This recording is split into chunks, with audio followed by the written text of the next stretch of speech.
श्री शिवाय नमस्तुभ्यम दोस्तों। ओम नमः शिवाय। हर हर महादेव। आप सभी को सावन मास के 5वें दिन की हार्दिक शुभकामनाएं। आप सभी पर महादेव की कृपा सदा सर्वदा बनी रहे। आज की वीडियो में आप सुनेंगे सावन मास महात्म्य का अध्याय 5। तो आज सावन मास का 5वां दिन है और तारीख है 15, दिन है मंगलवार। तो प्रिय श्रोताओं, सावन मास महात्म्य की कथा श्रृंखला के 5वें दिन में आपका हार्दिक स्वागत है।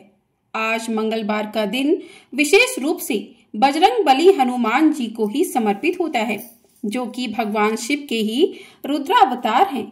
तो आइए कथा के शुभारंभ से पहले हम सभी श्रद्धा से ध्यान करते हैं महादेव भोलेनाथ का, जो स्वयं संकटहारी हैं, माता पार्वती का जो भक्ति और शक्ति की जननी है, और बजरंग बली का जो भक्तों की रक्षा के लिए सदा जागृत रहते हैं।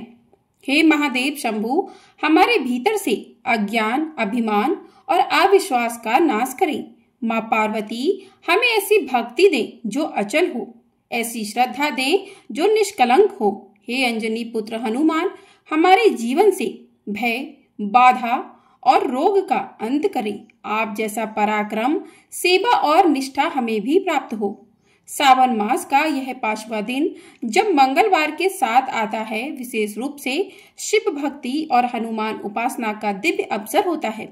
इस दिन की गई पूजा से समस्त शारीरिक, मानसिक और आत्मिक कष्टों का निवारण होता है। आप सभी से अनुरोध है, इस कथा श्रृंखला में अंत तक जुड़े रहें। वीडियो को लाइक, शेयर, कमेंट करके भगवान शिव की कृपा और हनुमान जी के आशीर्वाद को हर कोने तक पहुंचाएं। आइए हम सुनते हैं आज की कथाएं।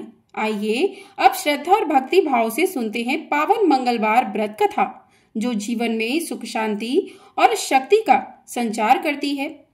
एक बार व्यास जी ने कहा कि एक बार नैमिषारण्य तीर्थ में 88,000 मुनि एकत्रित होकर पुराणों के ज्ञाता श्री सूत जी महाराज से पूछने लगे कि हे महामुनि, आपने हमें अनेक पुराणों की कथाएं सुनाई हैं।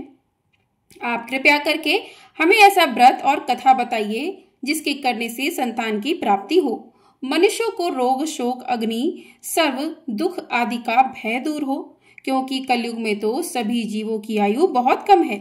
फिर इस पर उन्हें रोग, चिंता, कष्ट लगे रहते हैं, तो ऐसे में वे अपना ध्यान श्री हरि के चरणों में भला कैसे लगा सकेंगे। तब श्री सूत जी बोले कि हे मुनियों, आपने लोक कल्याण के लिए बहुत ही उत्तम बात पूछी है। एक बार धर्मराज युधिष्ठिर ने भगवान श्री कृष्ण से लोक कल्याण के लिए यही प्रश्न किया था। भगवान श्री कृष्ण और युधिष्ठिर के बीच जो वार्तालाप हुआ था, जो संवाद हुआ था, वह तुम्हारे सामने कहता हूँ, ध्यान देकर सुनो। एक समय पांडवों की सभा में श्री कृष्ण जी बैठे हुए थे।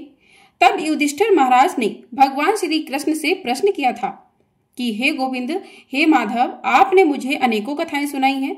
आज आप कृपया करके ऐसा व्रत या कथा सुनाइए जिसके करने से मनुष्य को रोग, चिंता का भय दूर हो और उसे पुत्र की प्राप्ति हो।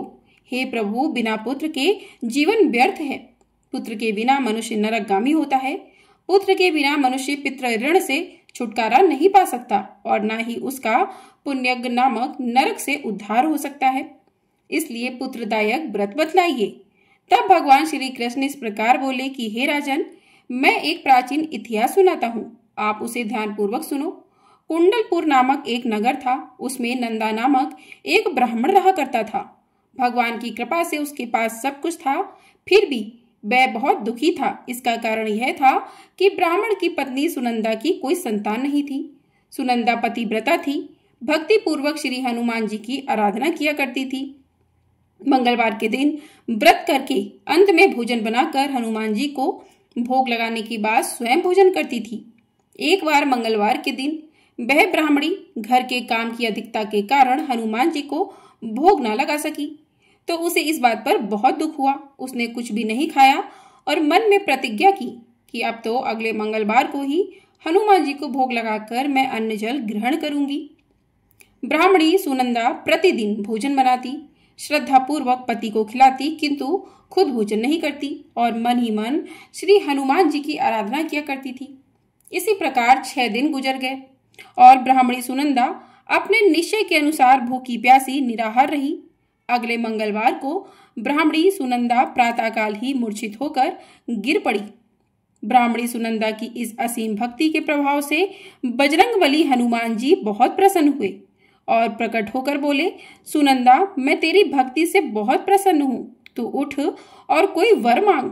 सुनंदा अपने आराध्य देव श्री हनुमान जी को देखकर आनंद की अधिकता से विवल होकर श्री हनुमान जी के चरणों में गिरकर बोली, हे प्रभु, मेरी कोई संतान नहीं है, कृपया करके मुझे संतान प्राप्ति का आशीर्वाद दे दीजिए तो आपकी अति कृपा होगी। तब बजरंगबली जी बोले कि तेरी इच्छा अवश्य पूर्ण होगी, तुझे एक कन्या पैदा होगी, उसके अष्टांग प्रतिदिन सोना दिया करेंगे। ऐसा कहकर बजरंगबली हनुमान जी अंतर्ध्यान हो गए। अब तो सुनंदा बहुत प्रसन्न हुई और सभी समाचार अपने पति से कह सुनाया। ब्राह्मण देव कन्या का वरदान सुनकर कुछ दुखी हुए, किंतु सोना मिलने की बात सुनी तो बहुत प्रसन्न हो गए। सोचा कि ऐसी कन्या के साथ जो मेरी निर्धनता भी दूर हो जाएगी। अब बजरंगबली की कृपा से वह ब्राह्मणी जल्द ही गर्भवती हुई और 10वें महीने में उसे बहुत ही सुंदर पुत्री प्राप्त हुई। वह पुत्री अपने पिता के घर में ठीक उसी तरह से बढ़ने लगी जिस प्रकार शुक्ल पक्ष का चंद्रमा बढ़ता है। 10वें दिन ब्राह्मण ने उस बालिका का नामकरण संस्कार कराया। उसके कुल पुरोहित ने उस बालिका का नाम रत्नावली रखा, क्योंकि यह कन्या सोना प्रदान किया करती थी। इस कन्या ने पूर्व जन्म में बड़े ही विधान से मंगलदेव का व्रत किया था। रत्नावली का अष्टांग बहुत सा सोना देता था। उस सोने से नंदा ब्राह्मण बहुत जल्दी धनवान हो गया। अब उनके पास बहुत सारा धन था, जिस कारण वह ब्राह्मणी भी अभिमान करने लगी। समय बीतता रहा। अब रत्नावली 10 वर्ष की हो चुकी थी।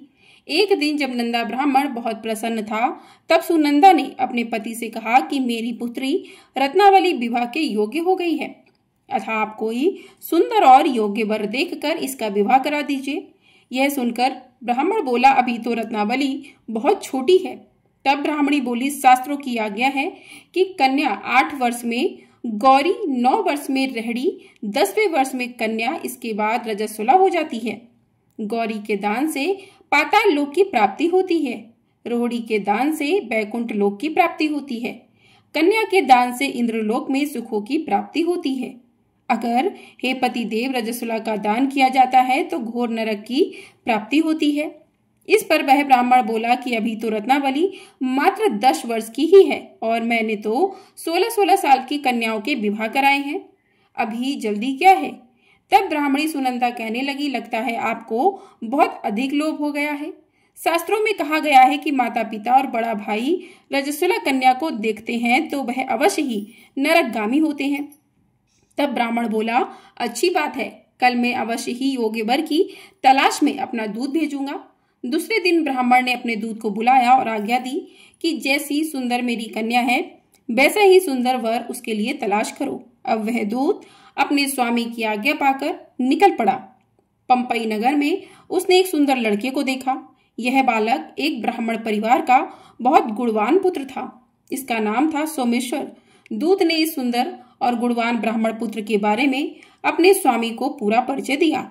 ब्राह्मण नंदा को भी सोमेश्वर अच्छा लगा और फिर शुभ मुहूर्त में विधि पूर्वक कन्यादान करके ब्राह्मण ब्राह्मणी संतुष्ट हुए। परंतु ब्राह्मण के मन में तो लोभ समाया हुआ था। उसने कन्यादान तो कर दिया था, लेकिन वह बहुत ज्यादा बेचैन था। उसने सोचा कि रत्नावली तो अब चली जाएगी और मुझे इससे जो सोना मिलता था वह अब नहीं मिलेगा। मेरे पास जो धन था कुछ तो इसके विवाह में खर्च हो गया और जो बचा हुआ है वह भी कुछ दिनों के बाद समाप्त हो जाएगा। मैंने तो इसका विवाह करके बहुत बड़ी भूल कर दी है। अब कोई ऐसा उपाय हो कि रत्नावली मेरे घर में ही बनी रहे, अपने ससुराल ना जाए। लोभ रूपी राक्षस ब्राह्मण के मस्तिष्क पर छाया जा रहा था। रात भर वह अपने बिस्तर पर बेचैनी से करवटें बदलते बदलते बेचैन रहा और उसने एक बहुत ही क्रूर निर्णय लिया। उसने विचार किया कि जब रत्नावली को लेकर उसका पति सोमेश्वर अपने घर जाएगा तो वह रास्ते में छुपकर सोमेश्वर का वध कर डालेगा और अपनी लड़की को अपने घर ले आएगा, जिससे नियमित रूप से उसे सोना भी मिलता रहेगा और समाज का कोई भी मनुष्य उसे दोष भी नहीं दे सकेगा। प्रातः हुई तो नंदा और सुनंदा ने अपने जवाई तथा लड़की को बहुत सारा धन देकर विदा किया। सोमेश्वर अपनी पत्नी रत्नावली को लेकर ससुराल से अपने घर की तरफ चल दिया। ब्राह्मण नंदा महालोभ के वशीभूत होकर अपनी मति भ्रष्ट कर चुका था। पाप पुण्य का उसे कोई विचार ही नहीं रहा। अपने भयानक और क्रूर निर्णय को अंजाम देने के लिए उसने अपने दूत को मार्ग में अपने जवाई का वध करने के लिए भेज दिया था, ताकि रत्नावली से मिलने वाला सोना उसे हमेशा प्राप्त होता रहे और वह कभी निर्धन ना हो सके। ब्राह्मण के दूत ने अपने स्वामी की आज्ञा का पालन करते हुए उसके जमाई सोमेश्वर का मार्ग में ही वध कर दिया। समाचार मिलने पर ब्राह्मण नंदा मार्ग में पहुंचा और रोती हुई अपनी पुत्री रत्नावली से बोला कि हे पुत्री, मार्ग में लुटेरों ने तेरे पति का वध कर दिया है। भगवान की इच्छा के आगे किसी का कोई वश नहीं चलता। अब तू घर चल, वहां पर ही रहकर शेष जीवन बिताना। जो भाग्य में लिखा है वही होगा। अपने पति की अकाल मृत्यु से रत्नावली बहुत दुखी हुई। करुण, रुकंदन और रोते हुए वह अपने पिता से कहने लगी कि हे पिताजी, इस संसार में जिस स्त्री का पति नहीं है उसका तो जीना व्यर्थ है। मैं अपने पति के साथ ही अपने शरीर को जला दूंगी और सती होकर अपने इस जन्म को, माता पिता के नाम को और सास ससुर के यश को सार्थक करूंगी। ब्राह्मण नंदा अपनी पुत्री रत्नावली के वचनों को सुनकर बहुत दुखी हुआ। सोचने लगा, मैंने तो व्यर्थ ही जवाई वध का पाप अपने सिर पर ले लिया। रत्नावली तो उसके पीछे अपने प्राण तक देने को तैयार है। मेरा तो दोनों तरफ से मरण हो गया। धन तो अब मिलेगा नहीं। जमाई वध के पाप के फल स्वरूप अब यम यातना भी भोगनी पड़ेगी। यह सोचकर वह बहुत खिन्न हो गया। सोमेश्वर की चिता बनाई गई। रत्नावली सती होने की इच्छा से अपने पति का सिर अपनी गोद में रखकर चिता में बैठ गई। जैसे ही सोमेश्वर की चिता को अग्नि लगाई गई, वैसे ही प्रसन्न होकर मंगलदेव वहां प्रकट हुए और बोले कि हे रत्नावली, मैं तेरे पति भक्ति से बहुत प्रसन्न हूँ, तू वर मांग। रत्नावली ने अपने पति का जीवन दान मांग लिया। तब मंगलदेव बोले, रत्नावली, तेरा पति अजर अमर है। यह महाविद्वान भी होगा और इसके अलावा तेरी जो इच्छा हो वह वर मांगो। तब रत्नावली बोली कि हे ग्रहों के स्वामी, यदि आप मुझ पर प्रसन्न हो तो मुझे यह वरदान दीजिए कि जो भी मनुष्य मंगलवार के दिन प्रातः का लाल पुष्प लाल चंदन से पूजा करके आपका स्मरण करे, उसे कोई रोग व्याधि ना हो, स्वजनों का कभी वियोग ना हो, सर्प, अग्नि और शत्रुओं का कोई भय ना रहे, और जो स्त्री मंगलवार का यह व्रत करे वह कभी विधवा ना हो। तब मंगलदेव तथास्तु कहकर वहीं अंतर्ध्यान हो गए। सोमेश्वर मंगलदेव की कृपा से जीवित हो उठा। अब रत्नावली अपने पति को पुनः प्राप्त कर बहुत प्रसन्न हुई और मंगलदेव का व्रत वह प्रत्येक मंगलवार को करके व्रतराज और मंगलदेव की कृपा से इस लोक में सुख ऐश्वर्य को भोगते हुए अपने पति के साथ स्वर्ग लोक को गई। इस प्रकार मंगलवार व्रत की पावन कथा समाप्त होती है। जो भक्त मन से इस कथा को सुनते हैं, व्रत का पालन करते हैं, उन पर भगवान श्री राम और बजरंगबली हनुमान जी की विशेष कृपा होती है। उनके जीवन से सभी दुख, बाधाएं और डर दूर हो जाते हैं। तो प्रेम से बोलिए हनुमान महाराज जी की जय। प्रिय श्रोताओं, अब सुनिए आज का अध्याय। आज के अध्याय में महादेव जी कहते हैं, हे देवी, कृत स्मर से लेकर अर्क स्थल तक दोनों देवताओं के मध्य भाग में सूर्य क्षेत्र कहा गया है। इसी में 8 सिद्धियां निवास करती हैं। वह सूर्य देव के तेज का मध्य भाग है, जो सब का सब स्वर्णमय है। यह क्षेत्र भगवान सूर्य को सदैव प्रिय है। सूर्य ग्रहण का पर्व आने पर यह कुरुक्षेत्र से भी अधिक पुण्यदायक होता है। ब्राह्मी अर्थात सरस्वती, हिरण्या तथा समुद्र, इन तीनों का संगम कोटि तीर्थों का फल देने वाला है। वहीं देव माता है, वहीं भगेश्वर विराजमान है और वहीं नाग स्थान भी है। इस प्रकार संक्षेप से ही यहाँ अनेक अर्क स्थल का महात्म्य बताया गया है। वहाँ एक विवर आज भी प्रत्यक्ष प्रकट देखा जाता है। उसका नाम श्री मुखद्वार है। विवर कहते हैं गहरे गड्ढे को या गुफा को। तो प्रिय मातृकाएं उस द्वार की रक्षा करती हैं। जो 1 वर्ष तक नियम से वहां मातृका गणों तथा सुनंद आदि देवों की विधि पूर्वक पूजा करते हैं, उसे सिद्धि प्राप्त होती है। इसलिए सर्वथा यह प्रयत्न करके वहां अक्र स्थल के समीप समस्त मातृकाओं का पूजन करें।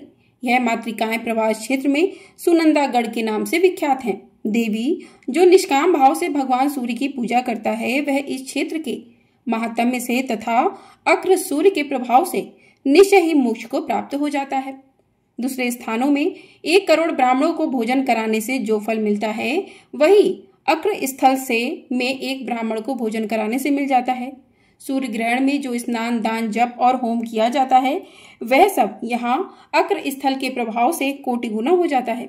जो मनुष्य माघ मास के कृष्ण पक्ष में रविवार युक्त सप्तमी को अक्र स्थल के समीप जागरण करता है वह परम गति को प्राप्त होता है। उस क्षेत्र में निवास करने वाले सभी मनुष्यों के लिए अक्र स्थल पूजनीय है। कल्याणकामी पुरुष को चाहिए कि वह भगवान सूर्य पर जल में पैदा या फिर मुरझाया हुआ अथवा किसी दोस्त से दूषित या बासी फूल कभी न चढ़ाएं। पार्वती जी ने पूछा, भगवान सूर्य देव को राहु कैसे ग्रस लेता है यह भी बताइए। महादेव जी कहने लगे, देवी मैं ग्रहण का कारण बतलाता हूँ, सुनो। विशेष समय आने पर सूर्य देव अपनी किरणों से अमृत की धारा बहाते हैं। उस समय अमृत की इच्छा रखने वाला राहु अपने विमान पर बैठकर सूर्य बिंब के नीचे आ जाता है। उसके बिंब से सूर्य का बिंब छिप जाता है। इसी को सूर्य ग्रहण कहते हैं। वास्तव में कोई भी सूर्य देव को ग्रास नहीं सकता। वे निश्चय ही ग्रसने वाले को जलाकर भस्म कर देंगे। पूर्व काल में उस क्षेत्र के भीतर लोकपाल, महर्षि, सिद्ध, विद्याधर, यक्ष, गंधर्व तथा मुनि लोग सिद्धि को प्राप्त हुए हैं। कुबेर, भीष्म, ययाति, गालव तथा सा ने भी उस उत्तम सिद्धि प्राप्त की है। यह महात्म्य कथा नास्तिक, श्रद्धाहीन, क्रूर, दोषदर्शी और सट मनुष्य से कभी नहीं कहनी चाहिए। अपने पुत्र, शिष्य, धर्मेश, ज्ञानी तथा भगवान सूर्य के भक्त को ही यह प्रसंग सुनाना चाहिए। जो तेज का सनातन आश्रय, जल की गति, दिशाओं का अविनाशी दीपक, सिद्धि का खुला हुआ द्वार, जगत का सामान्य नेत्र, आकाश रूपी सरोवर का स्वर्णमय कमल, दिवंगनाओं का दैदीप्यमान कुंडल तथा काल गणना का एकमात्र मापक यंत्र है, वह भगवान सूर्य का बिंब आप सभी लोगों की रक्षा करे। अब श्री सूत जी कहते हैं कि हे विप्रवरों, भगवान शिव के इस प्रकार कहने पर यशस्विनी देवी पार्वती ने इस प्रकार फिर पूछा, हे देव, आपके मस्तक पर जो यह चंद्रमा विराजमान है किसके पुत्र हैं? कब और किस प्रकार इनकी उत्पत्ति हुई है? कृपया यह भी बताइए। महादेव जी कहने लगे, देवी, देवताओं और दानवों ने मिलकर जब क्षर सागर का मंथन किया तब उसमें से 14 रत्न निकले। उन्हीं रत्नों में से यह महातेजस्वी चंद्रमा भी थे। इनकी उत्पत्ति अमृत से हुई, इसलिए विषपान करने के बाद इन्हें मैं आज तक अपने सिर पर धारण करता हूँ। पूर्व काल में मैंने चंद्रमा को अपना शिरोभूषण बनाया है, इसलिए लोग मुझे चंद्रभूषण भी कहते हैं। देवी, मैं ही सृष्टि, पालन और संहार करता हूँ। सृष्टि काल में मैं रजोगुण से संयुक्त रहता हूँ और संहार काल में तमोगुण से युक्त हो जाता हूँ। मैं ही तीनों रूपों में स्थित हूँ, इसलिए ब्रह्मा भी मुझ महेश्वर के ही अंश है। ब्रह्मा का स्वामी मैं ही हूँ। विष्णु और ब्रह्मा दोनों ही मुझ सदाशिव से अभिन्न हैं, क्योंकि मैं सर्वात्म हूँ। शिव ही संपूर्ण जगत का पालन करने वाले श्री विष्णु हैं और मेरे द्वारा निर्मित ब्रह्मांड में यह लोक है। इसी के भीतर संपूर्ण चराचर जगत है। इस ब्रह्मांड में अब तक कितने चंद्र ग्रहण और सूर्य ग्रहण बीत गए और कितने अभी होंगे, इसकी गणना करना असंभव है। चंद्रमा का जो तेज पृथ्वी पर प्राप्त हुआ, उससे संपूर्ण दिशाओं को प्रकाशित करने वाली औषधियां उत्पन्न हुई। उन्हीं औषधियों के द्वारा संपूर्ण लोक तथा 4 प्रकार के प्रजा वर्ग जीवन धारण करते हैं। फल लगने पर जिनका अंत हो जाता है, ऐसी औषधियां क्षण कहलाती हैं। यह 16 प्रकार की हैं। धान, जौ, गेहूं, अड़ू, तिल, मोठ, कंगनी, कोंदो, चीना, उड़द, मूंग, मसूर, निष्पाव, कुलधी, अरहर और चना।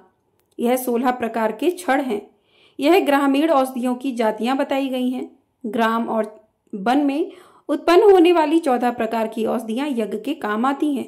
उनके नाम इस प्रकार हैं: धान, जौ, गेहूं, अड़ू, तिल, कंगनी, कुलथी, सावा, तिल्ली, बनतिल, गवेदू, उड़द, मकई और वांस धान, तड़, गुल्म, लता, विरूध तथा गुच्छ आदि करोड़ों प्रकार के औषध और तृणों के स्वामी चंद्रमा हैं।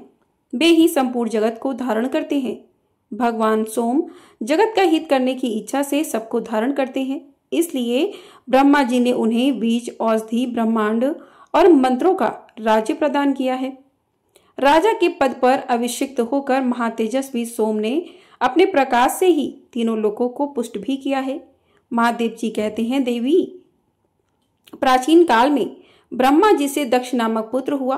ब्रह्मा जी ने दक्ष को सृष्टि करने की आज्ञा दी। तब दक्ष ने अपनी पत्नी वीरणी के गर्भ से 60 कन्याएं उत्पन्न की। उनमें से 10 को तो उन्होंने धर्म के साथ ब्याह किया, 13 पुत्रियां कश्यप जी को दे दी, 27 कन्याओं का विवाह चंद्रमा जी के साथ कर दिया। 4 कन्याएं अरिष्ट नेमि को दी, 2 भृगु पुत्र को, 2 बुद्धिमान कृशाशु को और 2 अंगिरा मुनि को ब्याह दी। देवी पार्वती ने पूछा कि हे जगदीश्वर, प्रवास क्षेत्र में किस समय सोमनाथ लिंग की स्थापना हुई? रोड़ी बल्लभ चंद्रमा ने कृतार्थ होकर किस प्रकार उसकी आराधना की? कृपया यह भी विस्तार पूर्वक बताइए। तब महादेव जी कहने लगे, देवी, वैवस्वत मनवंतर के 10वें त्रेता युग में दुर्वासा सहित चंद्रदेव उत्पन्न हुए। उस समय चंद्रमा ने सहस्त्रों वर्षों तक कठिन तपस्या करके भगवान शंकर का प्रत्यक्ष दर्शन प्राप्त किया और लोककर्ता ब्रह्मा जी के द्वारा शिवलिंग की स्थापना कराई। इसके बाद पुनः सहस्त्रों वर्षों तक मुझ शंकर की आराधना की। विधि पूर्वक मेरी पूजा करने के बाद अपने कार्यों और मनोरथों की सिद्धि के लिए निशानाथ ने मेरा स्तुवन किया।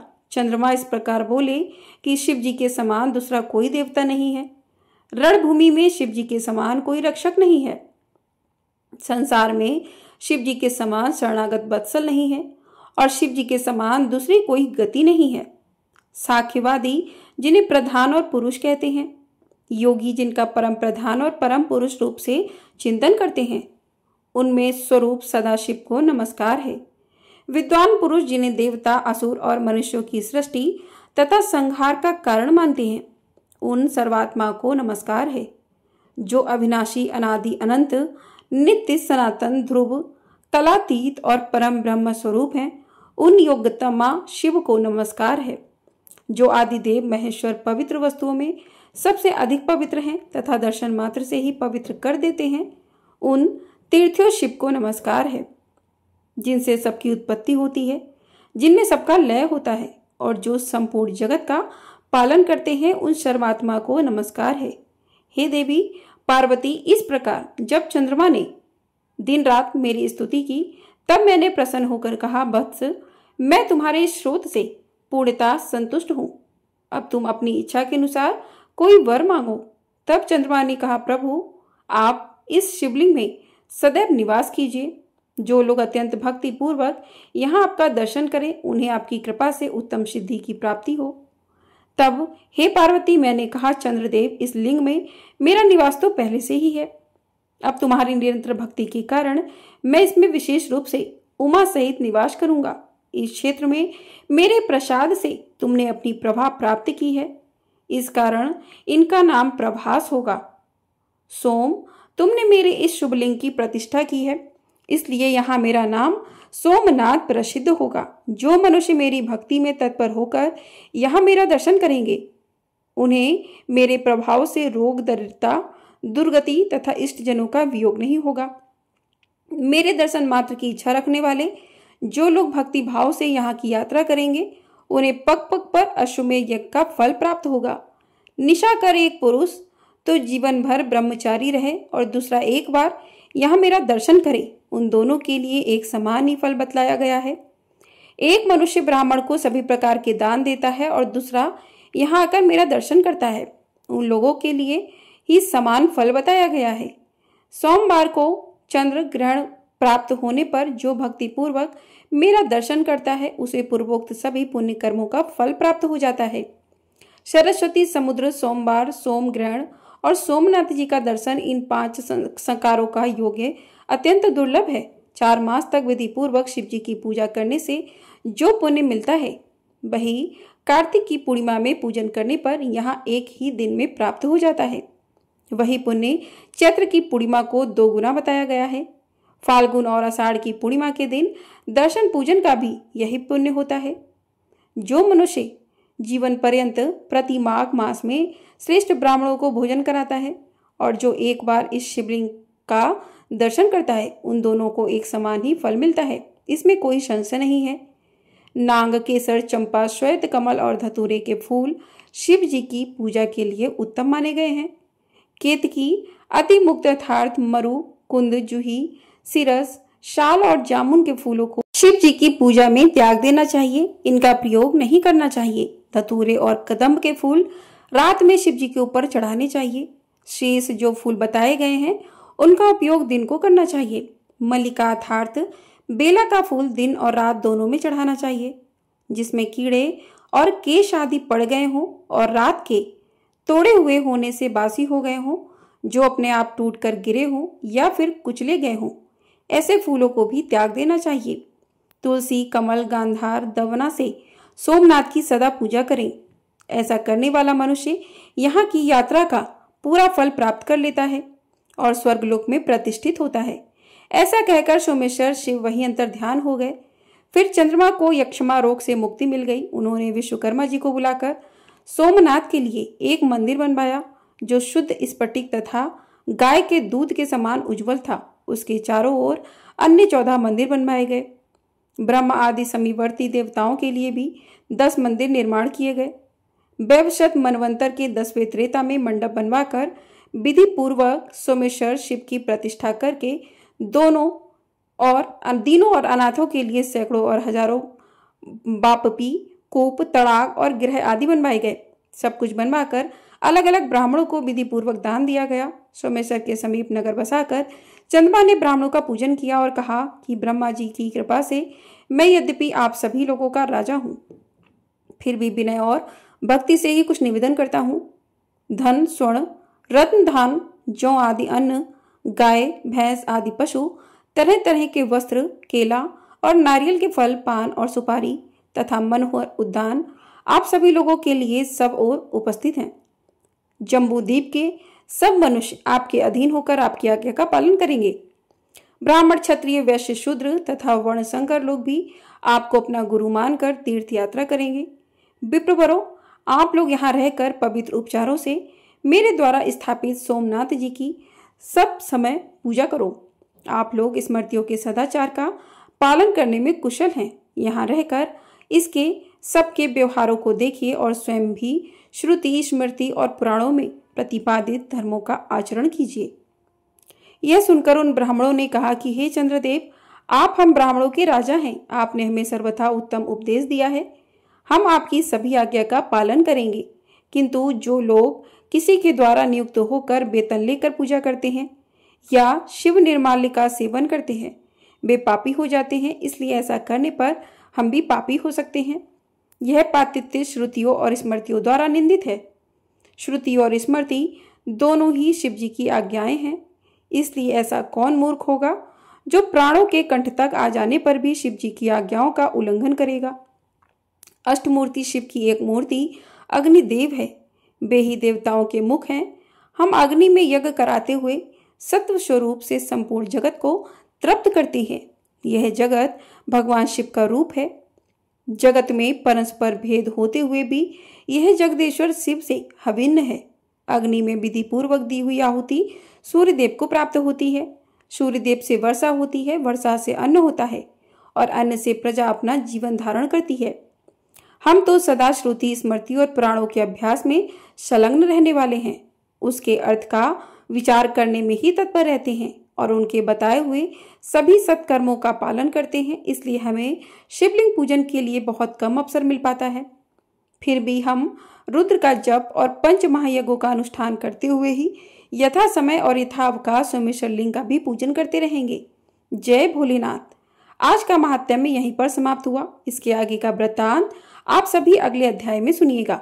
प्रेम से बोलिए हर हर महादेव। ओम नमः शिवाय। श्री शिवाय नमोस्तुभ्यम। तो आप लोगों को ये अध्याय आज का पसंद आया है तो वीडियो को लाइक जरूर कर दीजिएगा। आपका एक लाइक हमारे लिए बहुत अधिक महत्वपूर्ण होता है, तो वीडियो को लाइक अवश्य कर दिया कीजिए। चैनल पर नया है तो चैनल को सब्सक्राइब भी कर लीजिएगा। आपको पूरे सावन मास में हमारे चैनल पर कथाएं प्रतिदिन सुनाई जा रही हैं, तो इन कथाओं का आनंद लें और इन कथाओं का रसपान करें। आपको हमारे चैनल पर आने वाली एकादशी की कथा भी सुनाई जाएगी, तो आप लोग उसे भी अवश्य सुनिएगा। सावन मास में कौन कौन से व्रत त्योहार हैं, कौन कौन सी कथाएं हैं, सभी आपको हमारे चैनल पर मिलेंगी। तो ढेर सारा अपना प्यार जरूर दीजिएगा और चैनल को सब्सक्राइब भी अवश्य कर लीजिएगा। कमेंट बॉक्स में हर हर महादेव अवश्य लिखिएगा, हर हर महादेव।